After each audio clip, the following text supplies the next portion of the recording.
Pagod guys. Pagod. Iba dito sa Pilipinas guys. Kasi ang mayaman, lalong pinapayaman. Ang mayaman yung pa yung tinutulungan. Dapat nang tinutulungan yung katulad sa amin. Yung mga kargador. Hanap buhay namin dito kargada. Dapat kami ang turunan pag tulong. Kasi dito sa amin, wish buhay kami sa sobrang init ng container. Sana Rosmar pa, Wamos Cruz, sana mapansin mo ako.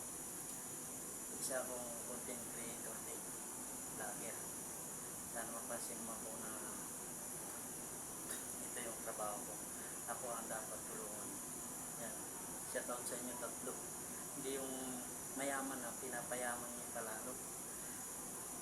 Mahiya naman kayo.